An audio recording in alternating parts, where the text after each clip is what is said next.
You all set, Tom? I was born ready, Mr. Mayor. All right, we'll go ahead and call the meeting to order then. Let's go ahead and start with a roll call vote or a roll call. Chair Rogers, Here. Member Schwedhelm, Here. and Member Sawyer. Let the order reflect that all subcommittee members are present with the exception of Member Sawyer. All right, thank you so much. We'll go to item number 2 on the agenda, public comment. If you're interested in providing public comment, go ahead and hit the raise hand feature on your Zoom. And I do see Councilmember Sawyer is now an attendee. So if we can get him promoted and let the record reflect that he's present, that'd be great. He and Alan are being promoted right now.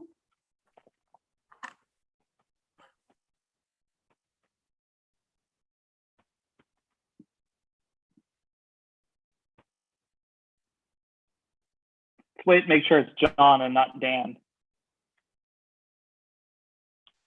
Wait, can we vote on that?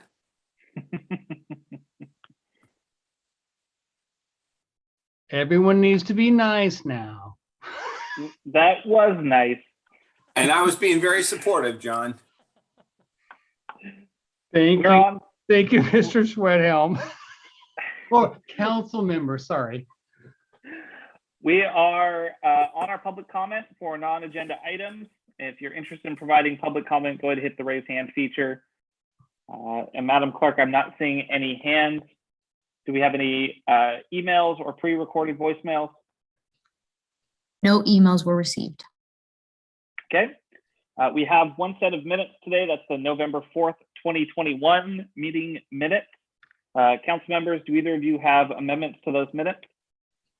I do not. No. Okay, let's see if there's any comment from the public on them. Give it a second here for people to raise their hand.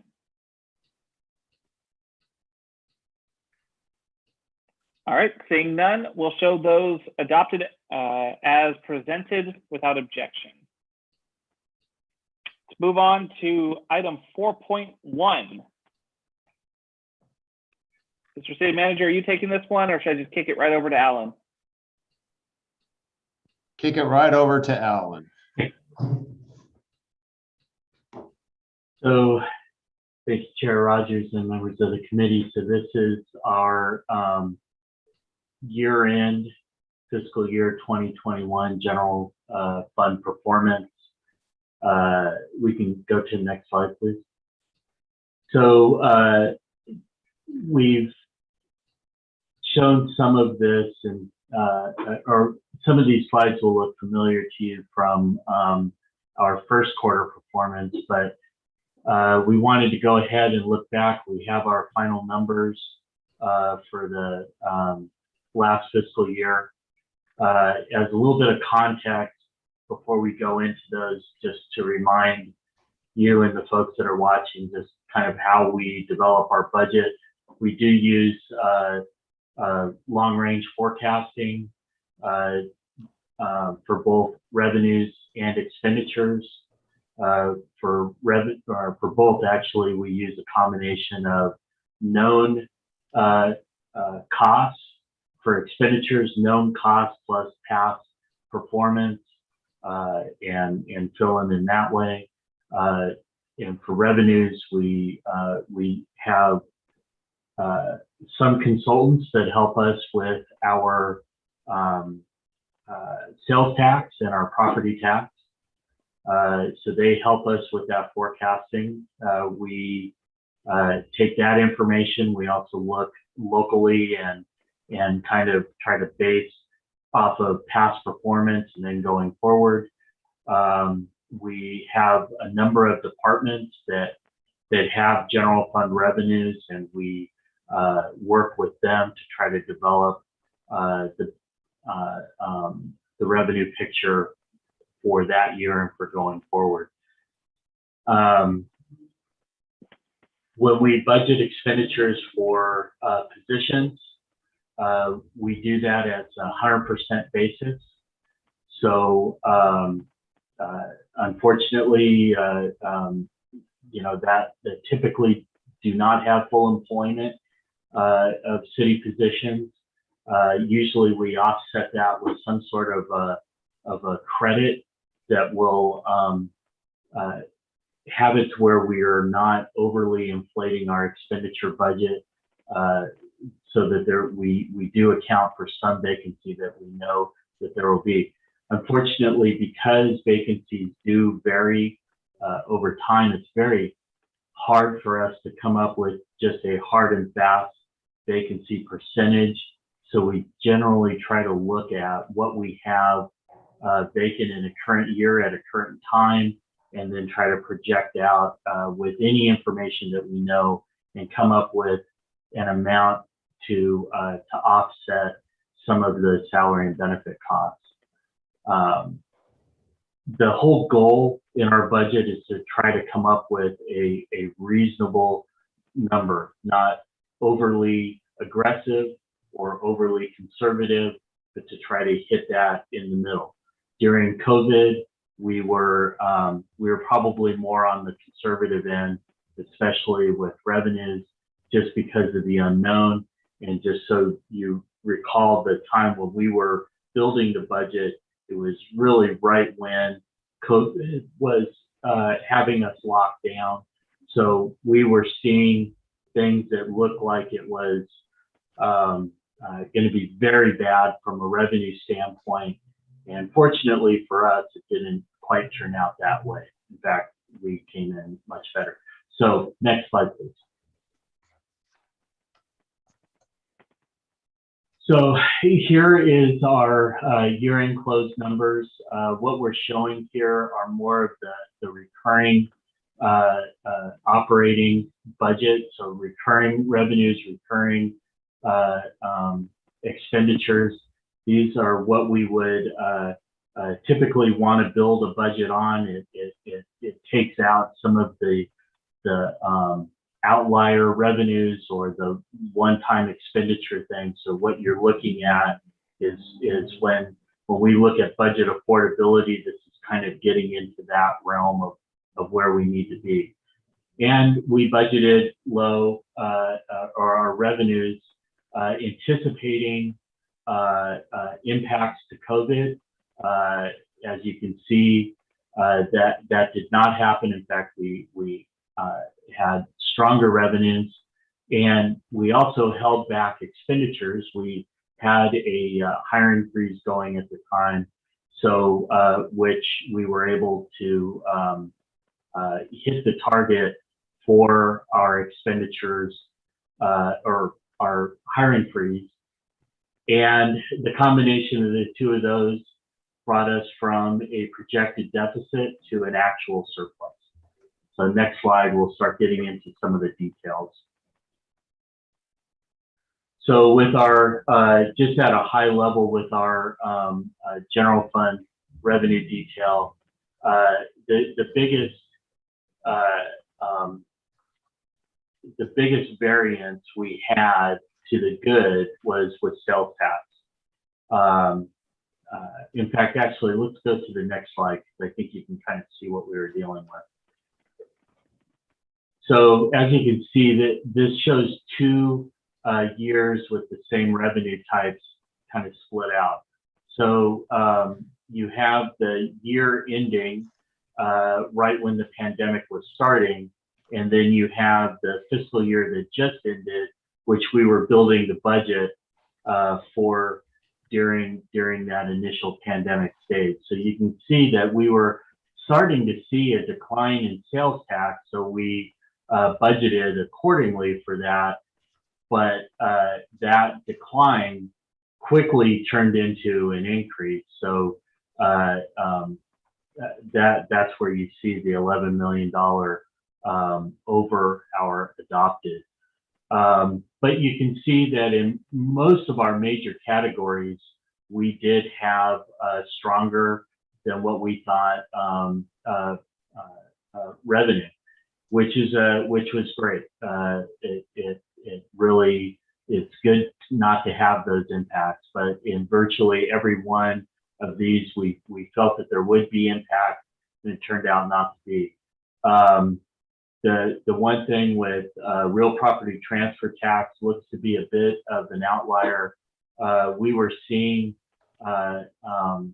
pretty consistent revenue in about the 3.5 average $1 million amount, and for it to come in at $2 million over that is something that we'll take a look at. We think that it has a lot to do with people actually moving into the area, maybe that they were able to work from home.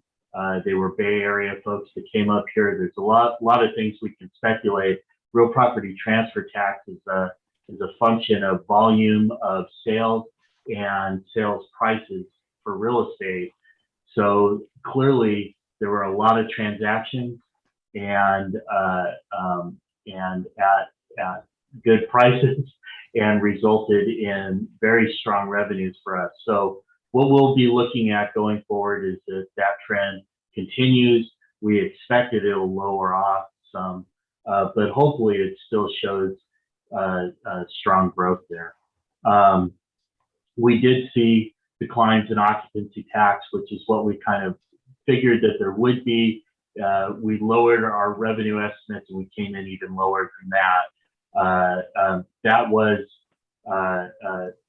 was one speculation that did bear out. Recreation fees was another one, and this is from us virtually shutting down all of our recreation programs.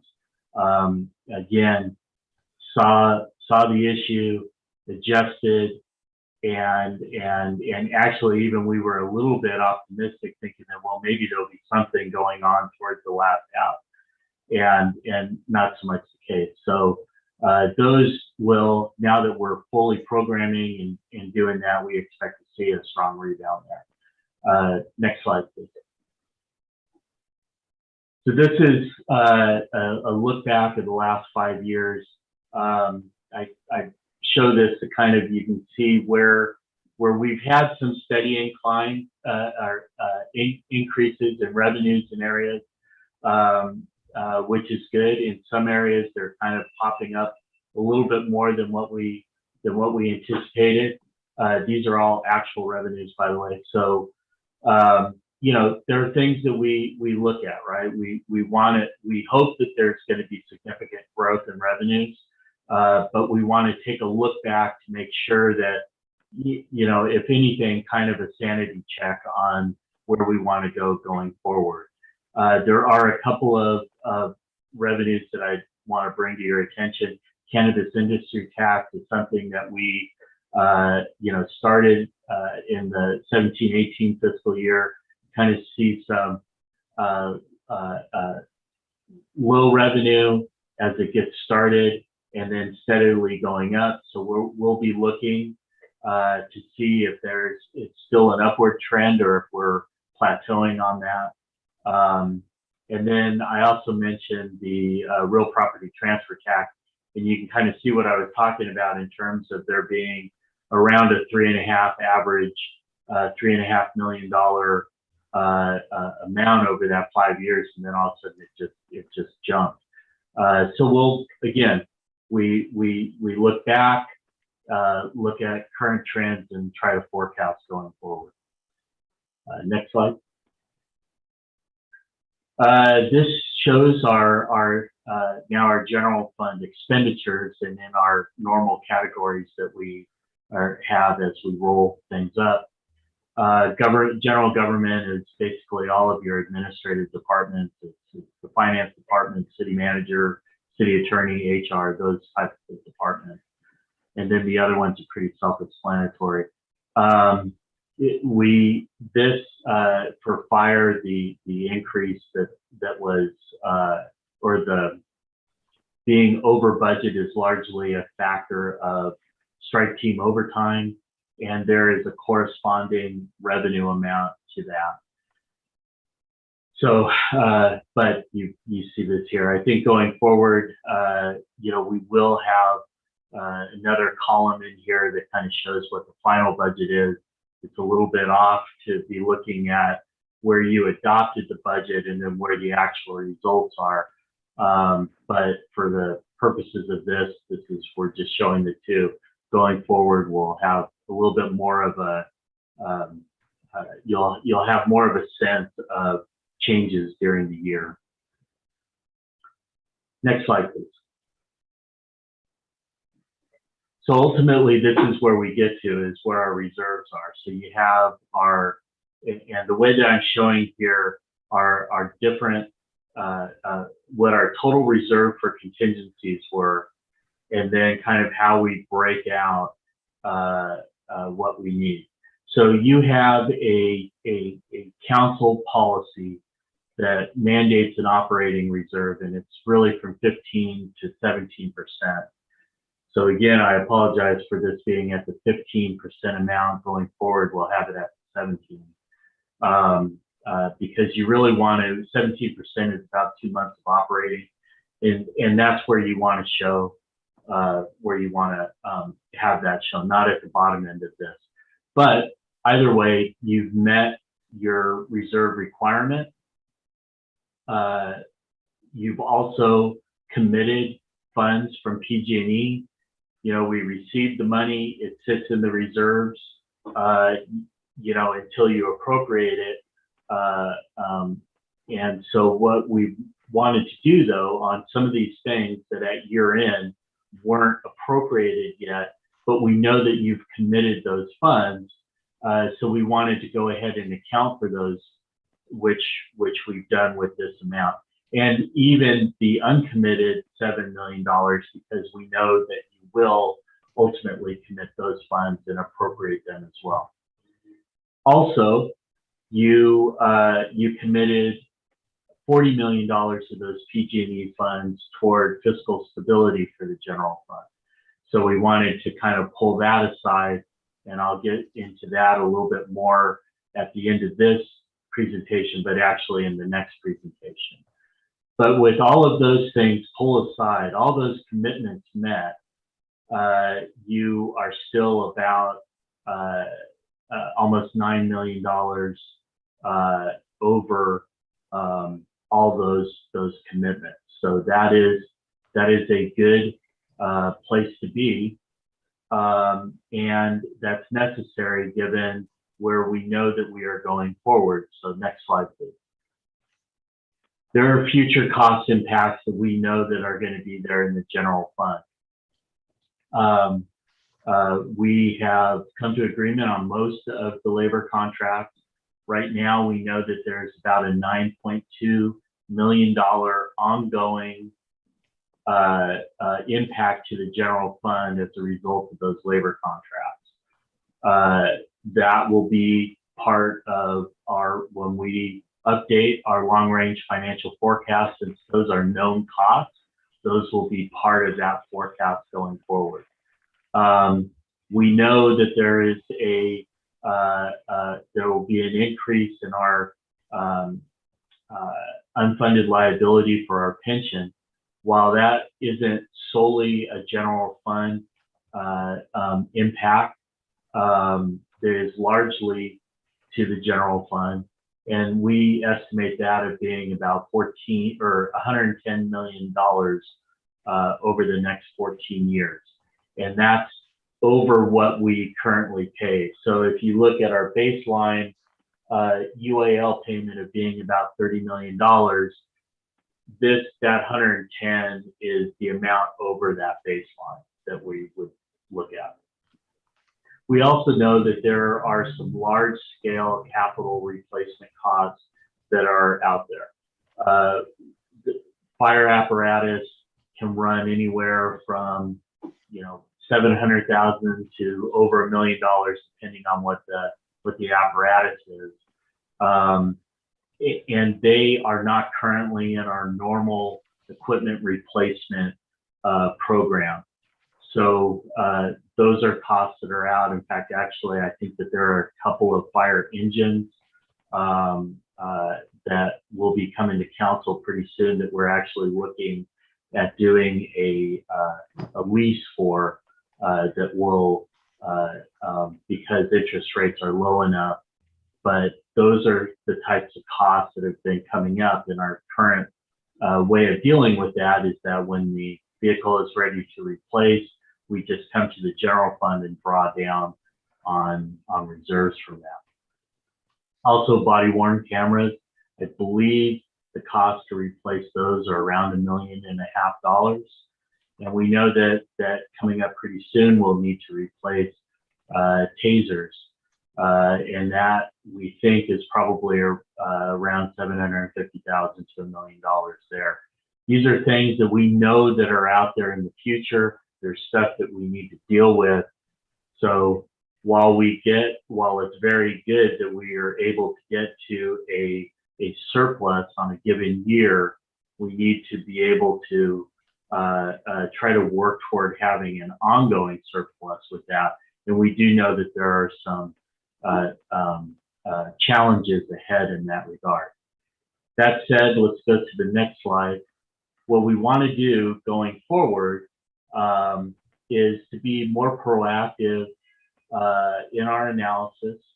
We want to be able to react more quickly than we have when we do see things where we know our revenues may be lower than what they should be, to make those adjustments at mid-year. And also if there are expenditures or costs that are out there that we need to recognize in the budget, to do that at mid-year as well. This is not exactly what I'm planning to do at mid-year. This is more of an initial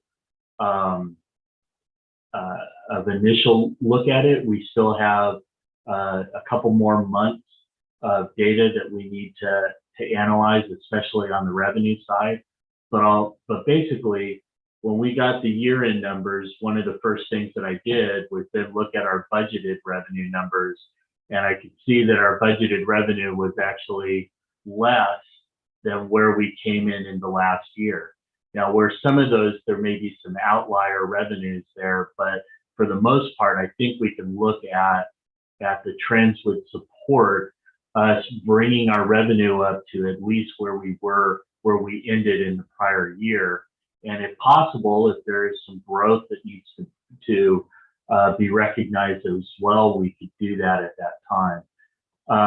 From the expenditure standpoint, we've just approved those labor contracts, but we need to appropriate the funds for that. So what that $6 million represents is not only the about $7.5 million of the first year general fund impact from the labor agreements, but it also reflects a credit for vacancies. We know that we have vacancies in the budget. For this fiscal year, we did not budget a credit.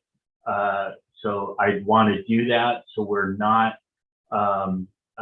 to try to limit the amount of salary and benefit savings coming back at the end of the fiscal year. So what ends up happening is that even when we factor in higher revenue, but we offset that with the higher labor costs, we do end up still projecting a deficit by the end of the fiscal year. So I think this is the last slide for this presentation. So if you have any questions, I'm happy to answer them. Councilmember Sawyer. Thanks, Mayor, and thanks, Alan, for a really great presentation. This is, in putting you in the place of the wizard, and me putting in my place of either Dorothy or Toto. Is the organization aware of our realities? I mean, we have a challenge in coming across with figures that are difficult to predict, and then we come up with figures that are more substantive.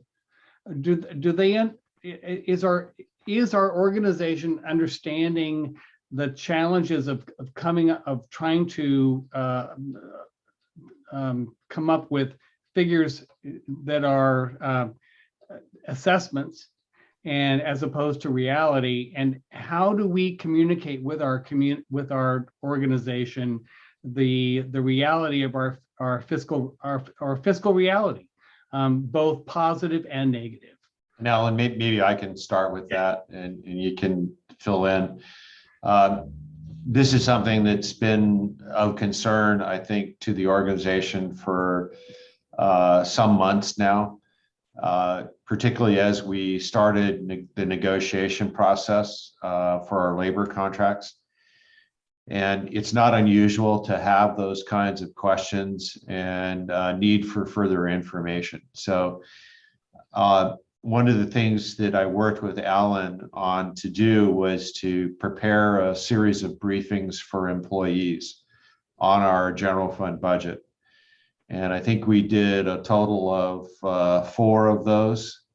3 of those were available online. A couple of them were recorded so that employees could access them at their convenience.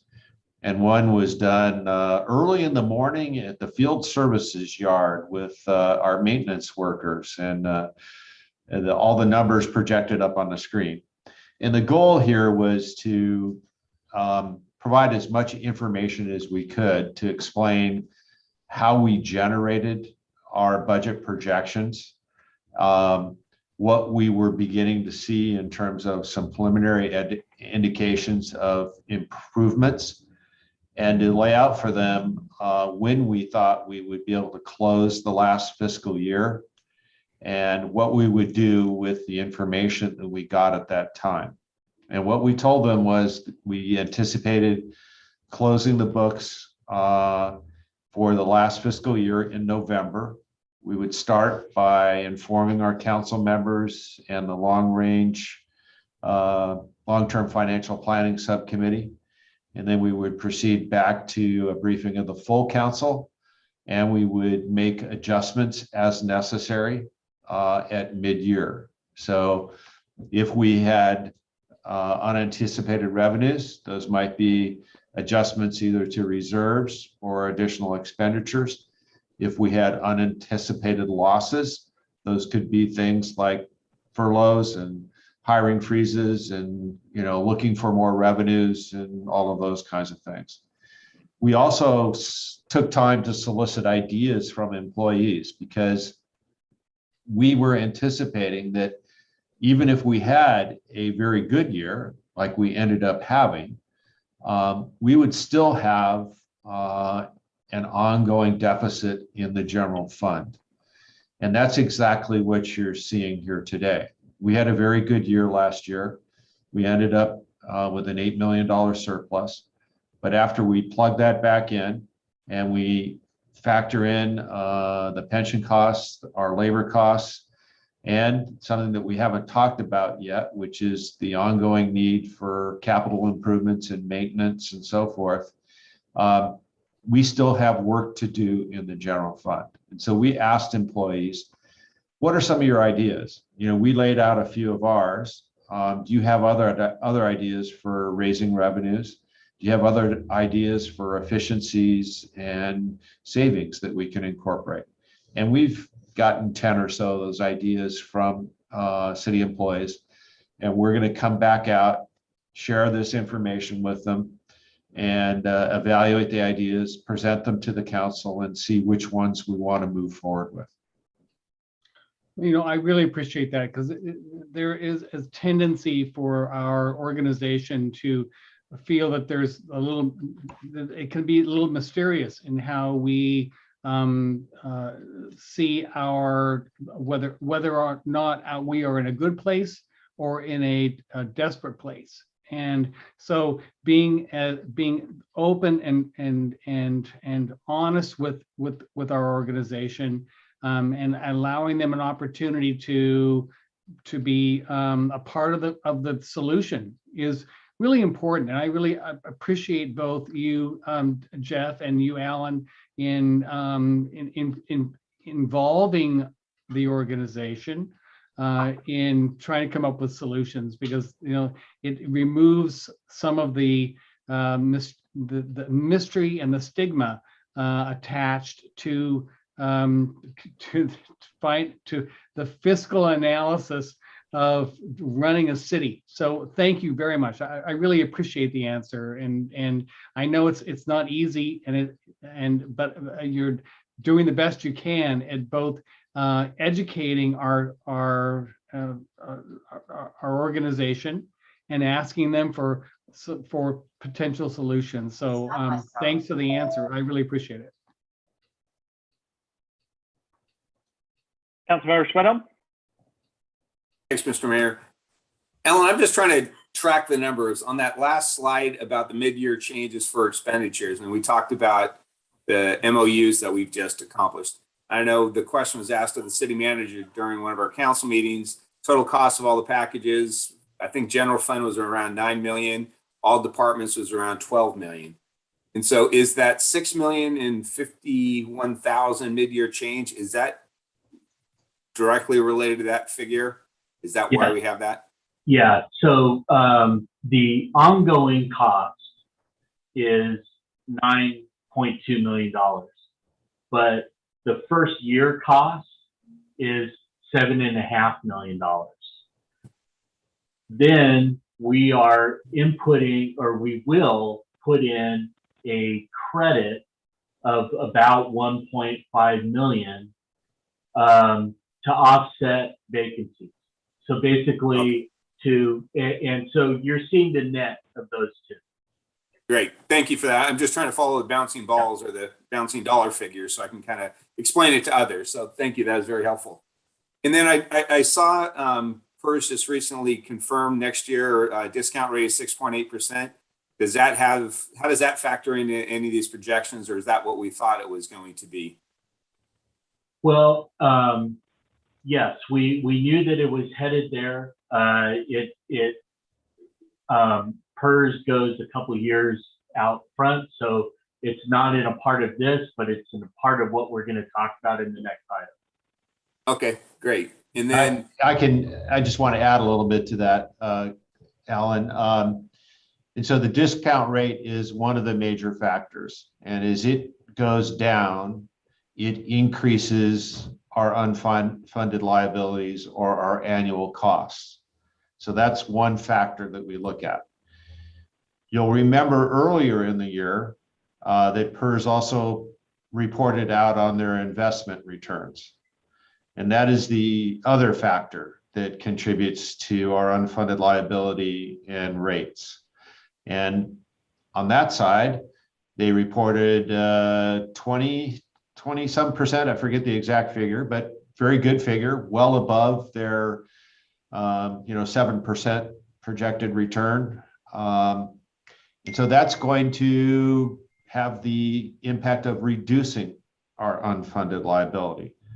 Exactly how much each of those are going to contribute, we'll find out next August. But we think the net impact will be positive for us because the magnitude of the earnings exceeding the expected return is greater than the reduction in the discount rate. okay. And then, and this may be in the next discussion too, the 115 trust, is that in the next one, or can I ask a question at this presentation? It's in the next one, but you can ask. Yeah, we can talk about that now. Well, again, I know council hasn't made decisions, but might this be an opportunity? We have the 8 million plus to take a percentage of that. Would this be a situation where if we had the 115 and if council was in agreement, we would take, let's say, 20% of this revenue that we weren't expecting and put into that 115 trust? Is this the type of situation where we may be able to take advantage of that opportunity? Yes.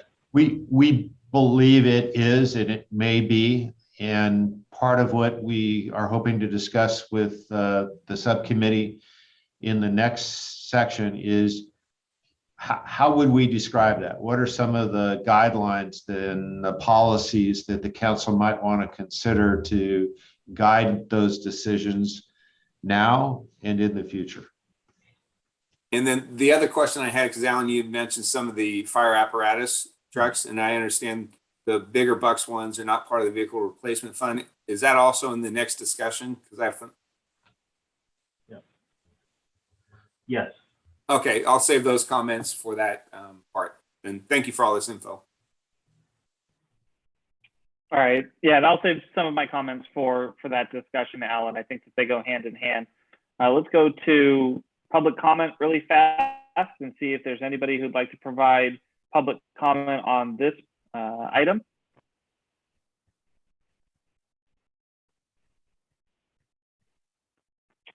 I'm not seeing any hands pop up. Do we have any pre-recorded voicemails or emails related to the item 4.1? No emails were received. Okay, I'll bring it back to council members, see if there's any additional questions or comments before we move on to item 4.2. And I'm seeing shaking heads. So Alan, let's roll into 4.2.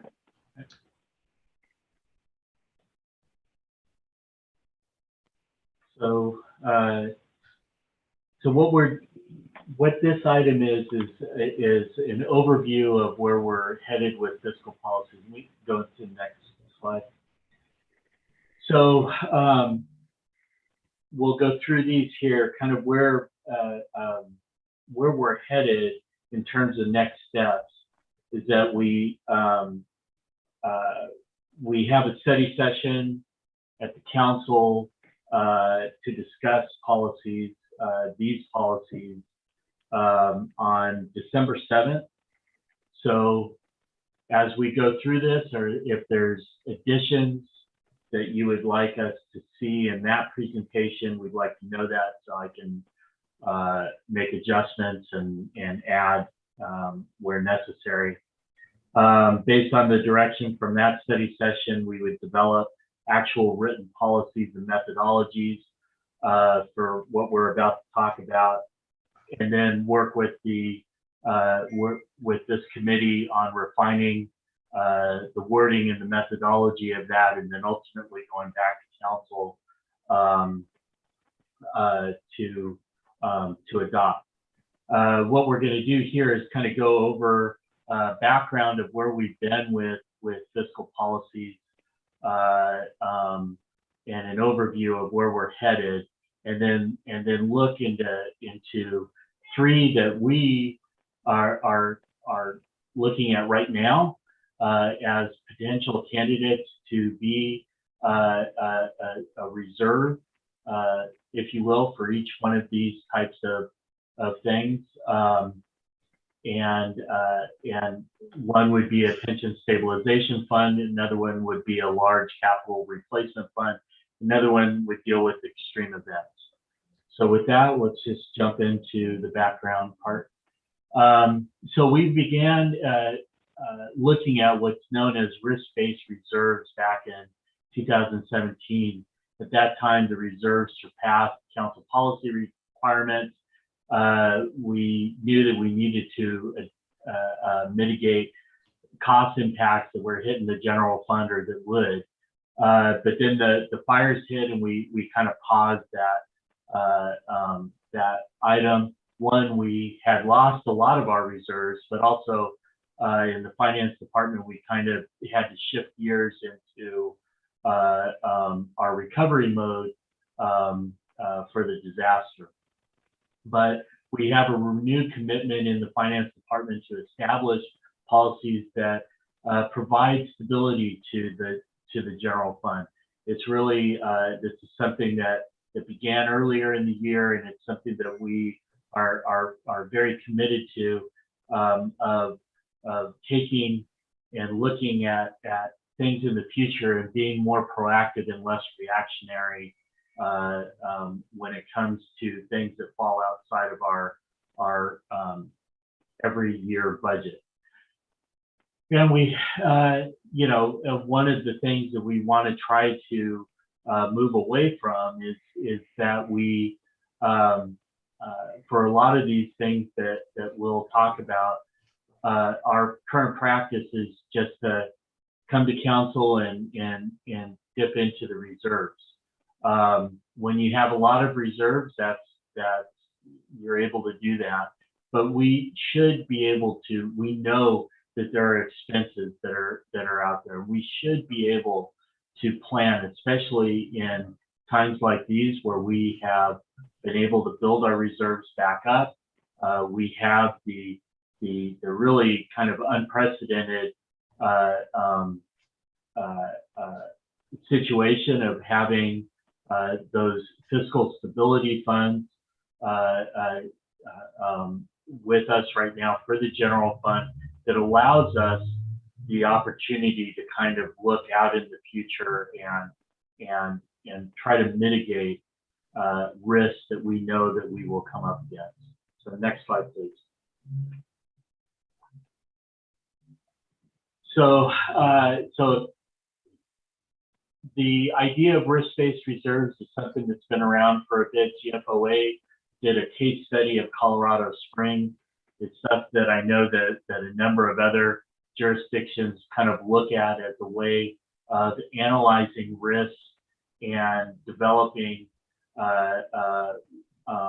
methods for funding reserves to mitigate the potential of risk in the future. So we would look at things that we know right now are hitting our operating budget or will in the future. The pension costs that Jeff talked about earlier and the impacts of either PERS dropping their discount rate or however that impacts our unfunded liability. Those are things that we may not know the amount, but we know that the cost is out there. You've also seen presentations that we've given that dealt with the amount over baseline of our UAL costs. So those things that we know that are out there. We mentioned the large capital replacements that are there. We have what I'm just using as a all-encompassing term of extreme events. Whether it's natural disasters or public safety power shutoffs or whatever it is, or even emergency infrastructure needs, these are things in the last 5 years, I think that we can say that it's pretty much a certainty that something, unfortunately, is going to come up that's going to cause us to have to draw on reserves in order to meet that need. And so when we have funding available, we should start setting aside to be able to address those needs out in the future. The way that you would do this is that you assign funds in the general fund for a specific use. And this is getting into what's known as GASB 54, of how we assign funds within the general fund reserve. You're getting into a kind of a governmental accounting standard. I won't get into those weeds here, but basically what you would do is you develop policy for the use and the methodology for adding funds, and that's what supports the assignment of the funds. And when they're assigned in the reserves, they can't be used for anything else. It comes outside of our normal reserve calculation, and it just essentially becomes a bucket that is just accumulates funds and can't be used for any other purpose. It is, one of the things that was mentioned earlier is that, yes, when you see a surplus at the end, at year end in the general fund, that is an opportunity to take some of that, whatever the methodology is, and assign those to some of our designated reserves from that. And then the other thing that you can do is that when we, let's say if we can actually budget for capital replacement up in our normal budget, which is appropriate because it shows what the true operating cost of any department is, but then move those monies into those assigned reserves.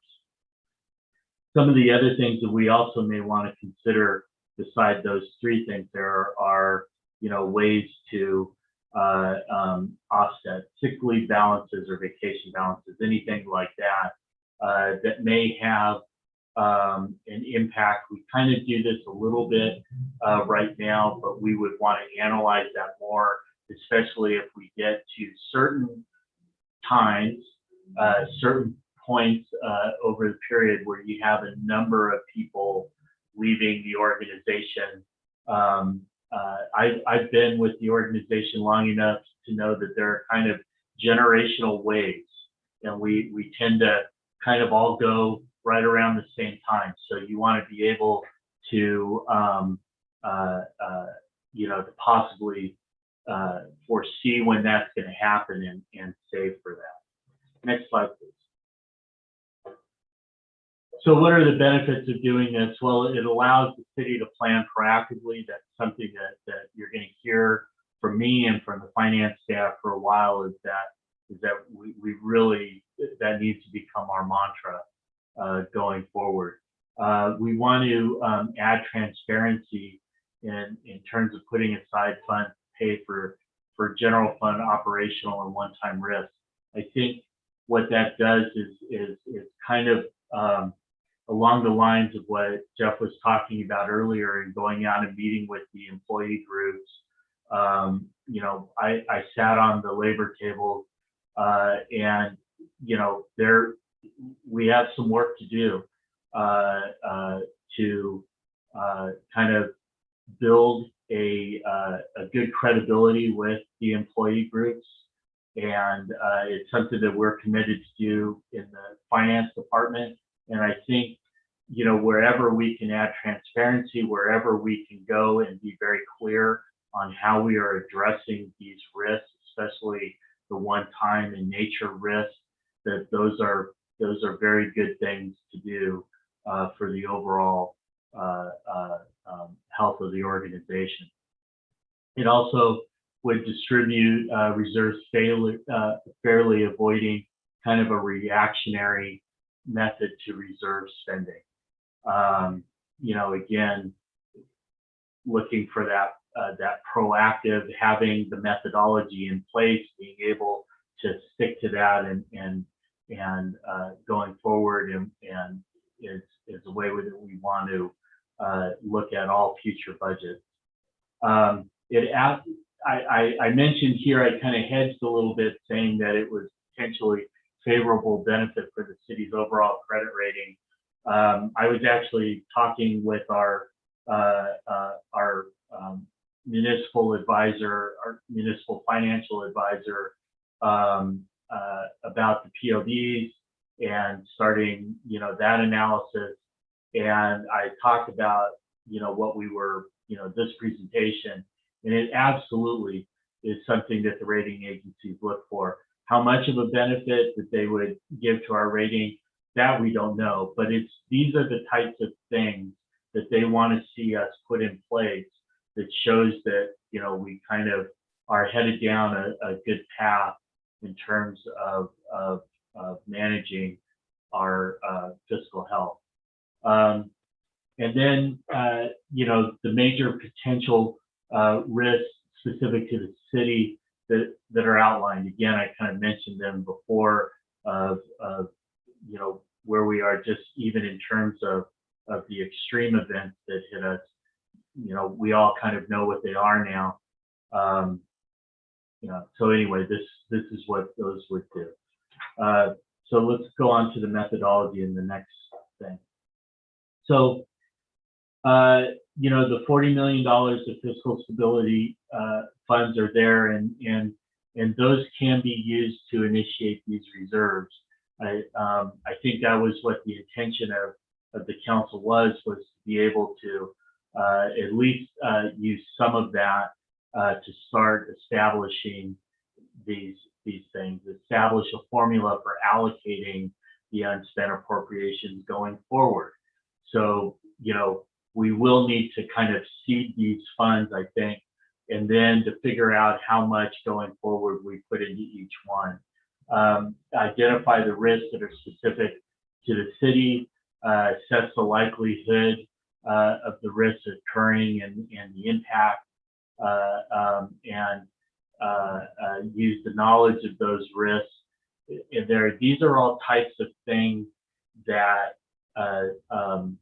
that the case study from GFOA in Colorado Springs, these are the kind of the methodology that they use and that they have developed as a best practice from going forward. And it's one of the things that when we bring back to the committee of here's our plan going forward, it's going to be based largely on what those best practices are. But we do need not only from that analysis that has been done in the past, but also from future analysis of what we need to do going forward. So we kind of see it as two things. We understand what our risks are, develop the funds with that, develop what we need is a good starting place to start those funds at, and then figure out how much we should put into those on an annual basis. So for instance, with say a pension stabilization fund, you know, what is the right number to use to either start it off or to put in, and should it be weighted higher than maybe some of the other funds in terms of putting money there, because the pension part is such a large number compared to some of the other things that we're dealing with. Those are things that we would want to work with the folks that will ultimately be setting up the 115s to try to figure out how that would go. So those are part of the steps that we need to take moving forward in developing these. And so let's talk about the actual funds that we're thinking about now. So pension stabilization fund. So we've talked about this in terms of a section 115, and I think that would be ideal in how we would do it. We would develop a formal policy, and that would be the same for all of these things. We would, I think we would go in and have one individual policy for each fund that comes up, just to give it, you know, clarity. Develop that for funding the trust. Again, any significant balance that we would have in there, we could use for our UAL payments on the highest years of the payout schedule. I think the thing that works well with me, that I think that is intriguing, is to pair that with the potential of a pension obligation bond if we do end up going that way, and using the initial savings directed toward the trust to use to mitigate the risk of the POBs. If there is going to be a significant risk to the POBs, it's usually around the initial period of issuance in case there is a significant change in interest rates. So you would want to mitigate that risk with some sort of a stabilization fund like a 115.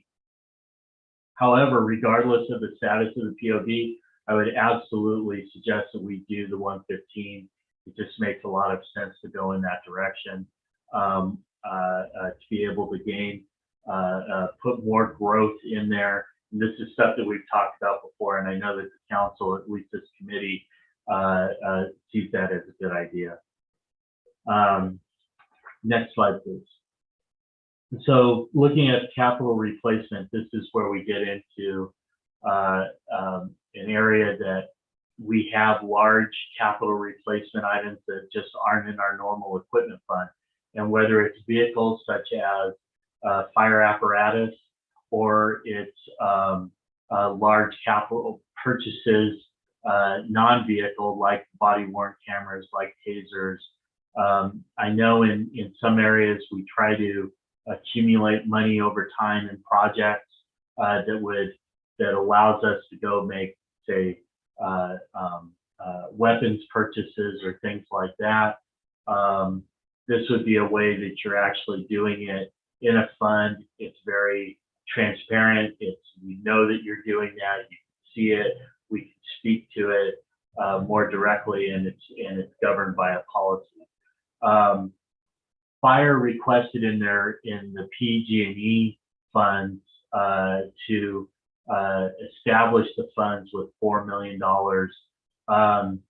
While that would be great to establish it with that amount, we think that there would be a lot more needed on an annual basis to go toward it. Just some very rough numbers dealing with fire apparatus. There's about 25 pieces of apparatus out there, whether it be engines or ladder trucks or wildland hazmat, whatever those vehicles are. And if you figure that they're anywhere from around $700,000 for an engine, $1 million plus for a ladder truck, depending on whatever, if we fully enrolled that whole thing in there, the annual replacement cost would be about $3 million. Again, those are very rough numbers. And those are things that we would put into the analysis to come back to the committee and then ultimately to the council and come up with where we are with where we would need to be. Obviously, if we put a little bit more in there to seed the fund, that would help out and would maybe allow us to kind of slowly build up to the full annual amount going in of $3 million ish. But anyway, that's about what we're looking at with that type of replacement. The other thing that we would do is try to establish that budget to go in there, and that's kind of an odd thought, but we were already actually doing that. So we have in the past, and we are looking to in the very near future to lease some fire apparatus. Coming up are 2 fire engines that we know that we need to replace. We also know that in the early 2022, I think it's in the January or February timeframe, the cost of those vehicles are going to go up by, I think it's like 7%. So it's a significant amount that they've kind of let us know that that's out there. So we did some, costing of lease, and the cost of the lease right now is pretty cheap. What we could do is actually lease those over 7 years. Probably, I'm thinking that for both of those, I think that the lease payment of that would probably be about $500,000. Again, that's kind of off the top of my head, but it's about that much for both of them for 7 years. What you would do is at the end of the 7 years is that you would just keep budgeting that amount, and then now that becomes your replacement amount that goes in. We've already do that. We're currently doing that with some leases that ran out in prior years. So fire is able to kind of to accumulate some funds in a project to go toward a future payment. They don't have enough to buy one outright or buy both of these outright, but they are trying to accumulate funds. What we're saying by doing it in an actual replacement fund is that again, it takes it away from being kind of lost in a project somewhere in a department, and now it's assigned in a fund, and it's a lot more visible and transparent with that. Next slide, please. So then looking at the extreme events, again, right now, I think that we know that unfortunately in Sonoma County, extreme events are going to happen, and we should, currently right now we just accumulate costs unbudgeted, and then I come to you with a cleanup item. Did so earlier this year that tries to, right that. I think it's probably time to start moving money aside to be able to kind of proactively put money for that to pay off as we go forward. Does it need to be as much as the pension or the capital replacement? I don't know right now. That's something that we would need to, do further analysis from. I will say this, it takes a phenomenal long time to get money back from FEMA. And so, we float that in the general fund operating. We borrow from that and we hope for the reimbursement to come back in a timely manner that we can replace it. So it would be nice to take the edge off of the operating reserves and actually be able to draw down from a FEMA extreme event reserve. We're still waiting for non-congregate sheltering, and we've actually had a little bit of a setback there. I thought we were going to get paid back rather quickly, but FEMA's now put in another request for information. So the way that goes, I'm thinking that we probably have several months left before we start seeing cost reimbursements for stuff that we incurred back in March of 2020. So with that ends this presentation, and I can try to answer the questions that I know you're going to have. All right, thanks, Alan. Yep. First question that I had, and maybe it's just I've misunderstood from previous budget conversations, but I thought that there was a requirement with FEMA that if we had funds that were set aside and dedicated for responding to disasters, that FEMA no longer considered it as, I don't want to say surprise, but that might be the best word I can reach for at the moment to come up with it, that we wouldn't be eligible for reimbursement of those funds. No, I that's not my understanding of how they're reimbursed. What they do not want is when it comes down to a duplicative benefit. So in other words, if you had another funding source, such as say insurance, that could pay, they're going to take the insurance costs off the top and they're not going to reimburse for that. But for anything that's coming out of our general fund or out of an extreme event fund, they would reimburse for that. Okay, that'd just be the only thing that I'd be concerned about, is that by setting aside, and I the reason that I have this in my head is I thought we had talked about this specifically as it related to our unassigned fund balance. I thought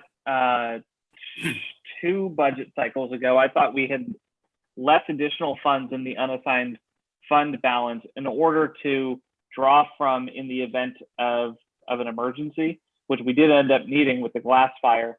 And I thought that we had specifically not earmarked it for emergencies because of a FEMA requirement.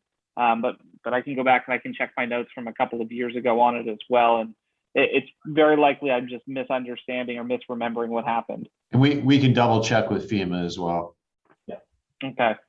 Yeah, that'd be my biggest concern. Absent that, I think that this is great. This is exactly what we've been talking about, is how do we create for the things that we know that we're going to have to spend money on, the investment in the set-asides, particularly for our capital apparatus. We know that we have the same problem with our building stock as well. And I know I don't see Jason on via Zoom, but he might be watching from his office smiling, because it is one of the things that we've talked a lot about, is the need to start to look at what the city's infrastructure actually is doing to invest in it and divest from the things that are not appropriate. So I'm very much in favor of this. I'm very interested to see sort of where the prioritization comes back in terms of pension obligations versus capital expenditures versus investment in our buildings. Councilmember Schwedhelm? Thanks, Chris. So Alan, regarding the capital replacement, so I get the typical fire apparatus, and you'd mentioned how many vehicles fit under that purview, and is the threshold above $1 million? Or what is the threshold that goes vehicle replacement versus capital replacement? That's a good question. Well, there's our normal vehicles. So let's just say fire, for instance, they're like battalion chief vehicles, those, the Explorer, those are all in the vehicle replacement fund. The large, those 25 or 26 specialty vehicles, those are not. So I don't know if it's a specific designation. It's just, I always looked at it as that they're very specialized. They're a lot, and they're just for, I am struggling to remember a time when they were in there. And so with these larger vehicles, because I know with the regular vehicles, eventually, one of the indicators is when the maintenance costs it's not cost effective. Is that the same threshold as, let's say, ladder one, or do we use the manufacturer suggested, yeah, it's going to last you 20 years? How do we decide when you need to rotate out $1 million fire truck? So the way that I would think that we would do it is we would apply the same methodology that we use in our regular vehicle replacement fund, and at least that as a base for what we would do for this. And if we need to tweak it because it's more specialized, we can do that. But at least we have a good vehicle replacement fund methodology that's there for all of our vehicles, and we would just apply it to the big ones. Yeah, and that's clearly what my interest would be too. And then let's say, again, using the bigger apparatus, because I know there is a market out there. So Santa Rosa Fire no longer needs it. I'm assuming we put that out to bid and sell it. And then where do those funds go back? Would they go back into the capital replacement cost? And since we don't have one now, where does that money go now? Back to the general fund. Yeah, it would go into the general fund. So instead of that, it would go into the specific fund to allow it to keep perpetuating. Okay, great. Yeah. And again, I'm trying to get context here. And then the other two for the police department, body worn cameras and tasers. So yes, it's 1.5 million, but also they all don't go out at the same time. And does the police department have a strategy to do it? Because I think we have roughly 175 cops, right? Not all of them need the body worn cameras. We have detectives and whatnot, but is there another methodology that's been discussed within the police department to do, let's set aside 30 a year? Because I don't know what the life expectancy of a body worn camera or, quite frankly, a taser is. Right. I think what we're seeing is body worn cameras in particular. That policy kind of came on, 4 or 5 years ago, and the bulk of these were bought all at the same time from the same vendor. And they're anticipating that they're going to be starting to show wear and tear and break down, and that the vendor is going to put out a new series of cameras, and that they'll stop supporting the earlier version of the technology and the hardware. Ideally, I think you're right, Councilmember Schwedhelm. This would be a phase thing where they'd be able to replace 40 or 50 of them a year, 20 or 30 of them a year, whatever the correct number is, and we'd be able to spread it out. And that may be something that we can migrate to. I would just be interested in seeing what are some of their options there. I know they all don't go out at the same time. Again, the truck is a great example. I totally get having a capital replacement, but when you have these individuals, let's just use tasers, they all don't go out at the same time. And if we started gradually increasing the inventory, and I'm not sure if the taser technology changes as quickly as probably the body worn cameras, and I can see both sides, and that's where I'd be interested in hearing from the police department. Because if you wait for, 2025, we're replacing everything. Well, is that the cycle of the technology? We're going to get the latest technology. I'm just interested how that would work. And is this the most efficient, effective way of replacing this public safety equipment? So we would absolutely work with the police department on that. But I would say that we do have, I think, some precedent in kind of what you're talking about. Several years ago, we recognized that we needed to create a PC replacement program citywide. Yeah. And we did that. And it's in the Information Technology Fund. And we kind of phased it in, and it hurt at first.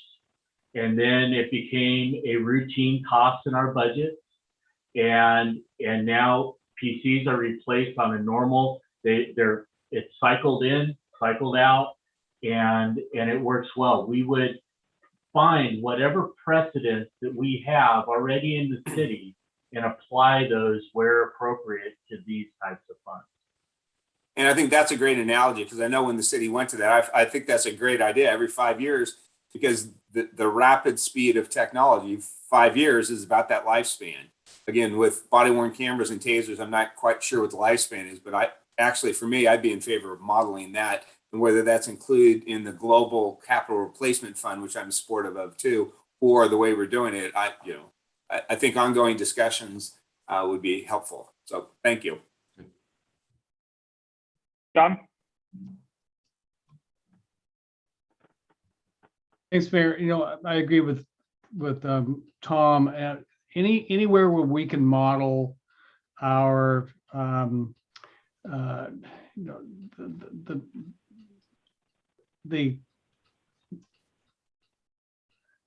effective and efficient way of replacing our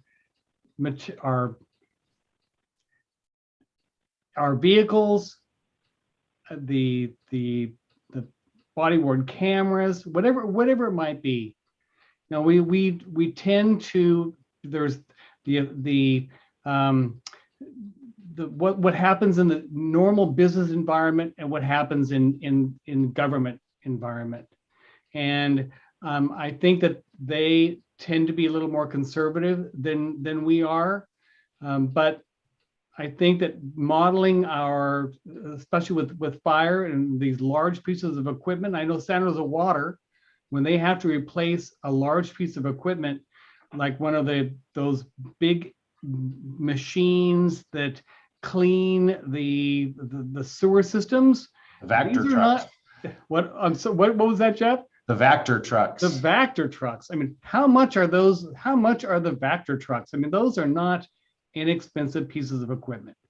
And being able to use part of what we normally use in our equipment replacement programs. And even if we use a small part of that for our public safety machinery, would be beneficial.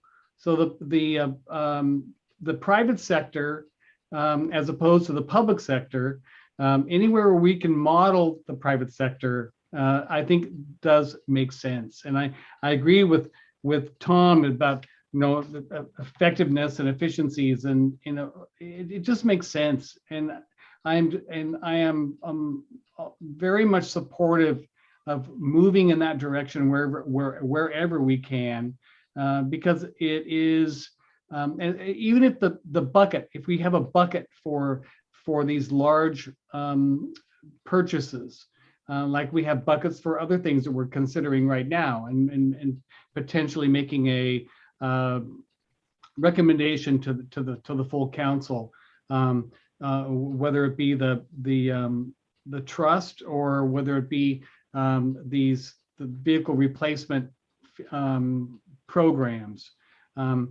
Wherever we can model the private sector, I think it makes sense. And I think that seems to be the direction that we are moving in, wherever we can and wherever it makes sense. So I appreciate the recommendations coming from you, Jeff, and Alan, in moving forward with replacement programs that don't hit us all at once, and where we are actually planning for the future, because we know that they only have a certain life. At least that's what we're told. And we try to gain as much life out of this equipment as we can, but ultimately they have to be replaced. And if we're more prepared to replace those by having a bucket in which we've been putting money in over a period of time, it's less of a hit to the general fund, which is exactly where these funds come from. So I would move wherever we can into the direction of the private sector, and being well prepared to replace the equipment that protects both our community and our employees. So some of this is just fortunate timing. I think it's much easier to make these decisions and adopt these policies when you do have some good news to share, and you're able to allocate a portion of that surplus into these reserve funds. I also want to respect the council's need to fund some new priorities as well. So I don't think either Alan or I are recommending that we take everything and put it into these reserves to start them off. What you can anticipate coming back from us is something that creates the framework and the policy and recommends that maybe a portion of that surplus this year goes to start them and kind of jumpstart them. And then through the budget process, we would start our analysis and recommend annual contributions into those funds. There will be circumstances in some years where we have a really bad year where we may not be able to make those contributions, but we'll try to explain that as well. All right, thanks, Jeff. Let's go ahead and go to public comment and see if anyone has comments on this item. If you do, hit the raise hand feature on Zoom.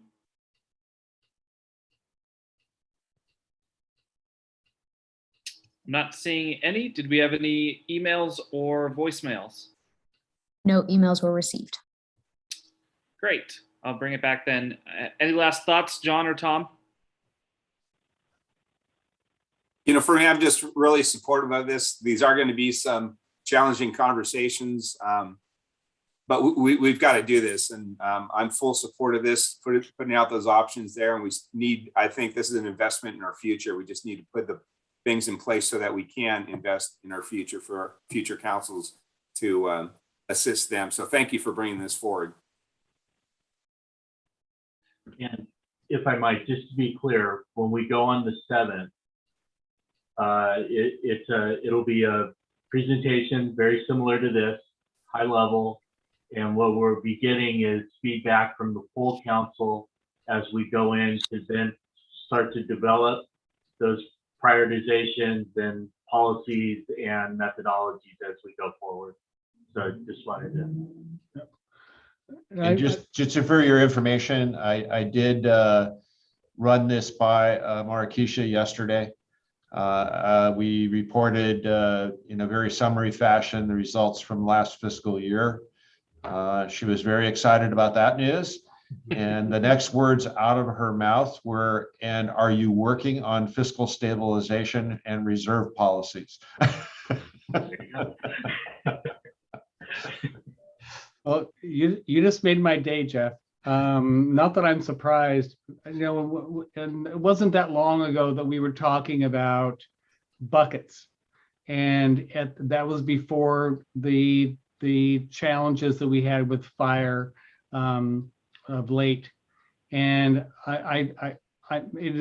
I'm fully in support of planning for the future and having those buckets ultimately well filled to kind of to handle the unforeseen. And if there is nothing that we leave behind as a council, as a something that we can point to say we are placing you in a good position to handle both foreseen and unforeseen challenges, fiscal challenges. I think that this is a great place to start, and I trust that the council will be supportive of the recommendation coming out of this subcommittee. It is prudent and responsible, and I think necessary as we move into the future. So good job on the recommendations, and I'm in full support. I agree, John. And my one goal is to make it so that future councils have an easier time with budgeting than what we've had in the last couple of years. So thank you guys for your work on this one. We'll move on. Our last item on the agenda is a discussion about next meeting's agenda items. Mr. City Manager, did you have any thoughts? I do not. My horizon is getting shorter. This was one of the things I really wanted to make sure that we got through the subcommittee process. Alan may have some others, I'm not sure. I really don't. I think given that we have the holidays in December, and we would do, I think end of January is when we're scheduled to do the mid-year report out to you guys. I think that that's where we ought to just focus on that and maybe not do one in December. I think that's probably a good recommendation. Let's see if there's any public comment though. If there's anything that the public is interested in us hearing. If you do have thoughts, go ahead and hit the raise hand feature.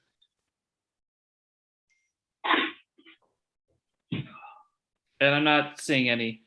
John or Tom, are you guys good with that recommendation from Alan? Yeah, I'm good. I don't know, Jeff knows this. There's always space for you as an attendee, Jeff. So there is no horizon. You can be a member of our community.